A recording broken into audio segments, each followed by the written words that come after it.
A Câmara dos Deputados aprovou a volta das coligações. Isso, naturalmente, que vai para o Senado e o Senado vai referendar ou não. Eu vou conversar com o nosso especialista em política, doutor Noemir Felipeto, para a gente falar. Todo dia tem novidade e essa é mais uma. O que se resolve a partir de agora, Felipeto? Olá, Antônio Carlos. As eleições estão se aproximando, como é sabido, a cada 2 anos nós temos eleições no Brasil. Nós tivemos recentemente a votação da PEC acerca do voto impresso, que não passou pela Câmara dos Deputados, porque necessitava de 3/5 de votos, então ela já foi automaticamente arquivada. E agora tem outras medidas, outras propostas de emenda à Constituição, e a principal delas é com relação à volta das coligações. Nós tínhamos coligações até as eleições de 2018, mas antes, ainda em 2017, o próprio Congresso Nacional, a Câmara dos Deputados e o Senado Federal aprovou o fim das coligações para começar a valer a partir de 2020, nas eleições para vereador. E realmente valeu, e os partidos tiveram que concorrer sozinho, então sem as coligações. Mas agora surgiu essa nova proposta de emenda à Constituição e na noite desta terça-feira ela foi votada por 347 a favor e 135 contrários dos deputados. Ou seja, atingiu-se o mínimo de 3/5 dos deputados e ela foi aprovada. Então, a princípio, nós teremos a volta das coligações, onde os partidos deverão e poderão se agrupar, então, para concorrer às eleições proporcionais, às eleições para deputado estadual e federal. Só que para que essa PEC ela ser aprovada, o Senado tem que referendar, ou seja, tem que também autorizar através de 3/5, no mínimo 49 senadores.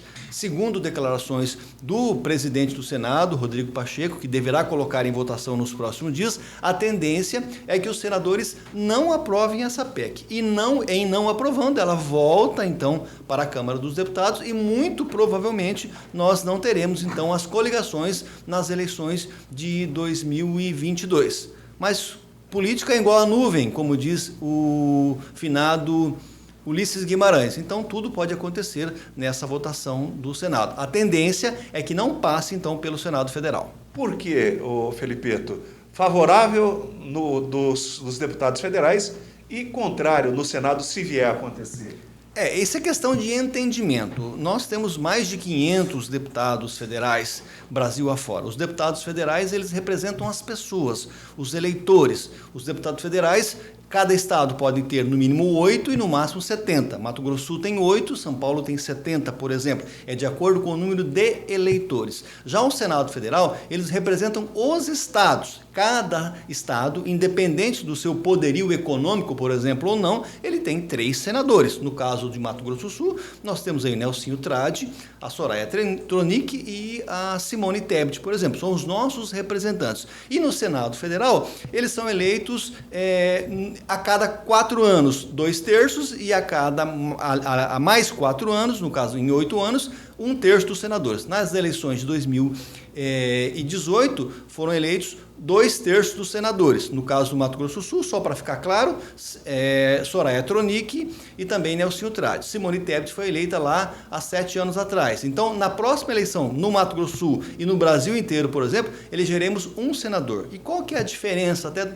no meu posicionamento e no entendimento político, Antônio Carlos? O senador, mesmo sendo um cargo de legislativo, ele concorre praticamente como se fosse um cargo de executivo. Para ele não tem legenda, para ele não tem composição partidária, coligação ou não. Os 2 mais votados, no caso, quando se elegem 2, acabam se elegendo. E o ano que vem aqui no Mato Grosso do Sul, o senador mais votado será eleito, no caso, para ocupar a cadeira do Senado e representando o Estado por 8 anos. Então eu vejo que não tem tanto interesse dos senadores em aprovar ou não esta volta das coligações. É mais uma concepção política que eles têm a respeito desse assunto. Quais as outras modificações que estão sendo discutidas e as já definidas? O afrouxamento da fidelidade partidária, por exemplo, agora, se passar essa PEC, a fidelidade partidária, ou seja, aqueles deputados federais, deputados estaduais e vereadores, para eles trocarem de partido, se houver um entendimento entre eles, por exemplo,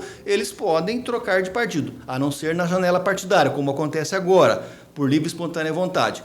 E tem as exceções, hoje, na regra, por exemplo, que é mais difícil você trocar de partido. Tem que comprovar lá uma infidelidade partidária, ou os rumos do partido, ou eventualmente uma fusão do partido, ou a própria expulsão do vereador, do deputado estadual ou do deputado federal, para não perder esse mandato. Nesse caso, então, existe um afrouxamento. E uma outra mudança também é com relação a negros e mulheres. Também foi aprovada uma medida com o voto peso 2. O que é isso? Para fins de recebimento do fundo partidário, aquele dinheiro que os partidos recebem da União para se manterem, sim, quem tiver mais candidatos negros e mulheres eleitos, eles terão um peso maior para o recebimento proporcionalmente maior desses valores do fundo partidário.